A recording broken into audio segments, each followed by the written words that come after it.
Bienvenue sur la chaîne iSwap France. Aujourd'hui, nous allons voir comment gérer la liste de contacts de messagerie instantanée à partir de l'interface web de la solution iSwap. Ici, je suis connecté au client web de la messagerie. À droite de mon navigateur, j'ai une colonne qui est réservée pour la messagerie instantanée. À ce moment, je suis connecté au serveur de messagerie instantanée. On utilisera ce bouton pour ajouter un nouveau contact. L'identifiant de l'utilisateur doit être l'adresse email de la personne. Je peux lui donner un nom plus parlant et je valide. Le nouveau contact s'ajoute à ma liste. La petite croix rouge m'indique que cette personne n'a pas encore donné son autorisation. La personne en question a effectivement reçu une demande d'autorisation qu'elle accepte et à mon tour, je reçois l'information qui m'indique que mon contact a accepté ma demande d'autorisation.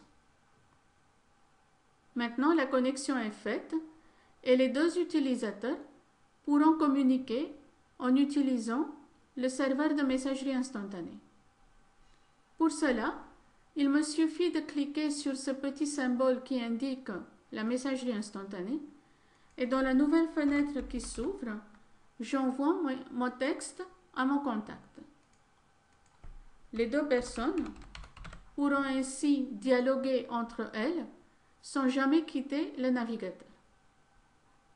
Il existe également un autre moyen pour ajouter des contacts à ma liste, sans passer par le bouton Ajouter et les demandes d'autorisation. Cette nouvelle méthode est contrôlée par l'administrateur du domaine. Celui-ci a la possibilité d'indiquer que le serveur doit gérer automatiquement une liste globale de contacts de la messagerie instantanée et que cette liste doit être automatiquement peuplée avec les noms de tous les utilisateurs du domaine. Si tel est le cas, l'administrateur peut cocher la case et valider sa modification.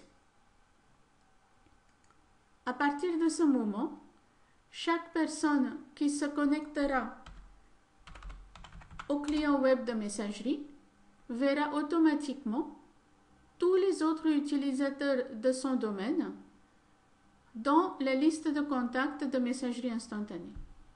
Au fur et à mesure que chacun de ces utilisateurs sera en ligne, la petite étoile sera éclairée pour indiquer que dialogue est maintenant possible avec le contact. Merci de votre attention. Il existe d'autres fonctionnalités liées à la messagerie instantanée. Par exemple, on peut utiliser un autre client de messagerie instantanée comme PSI.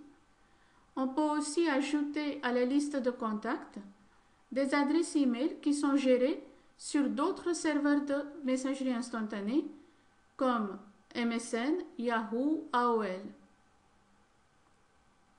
Vous saurez toutes les informations pour mettre en place ces paramétrages avancés sur notre site www.iswap.fr.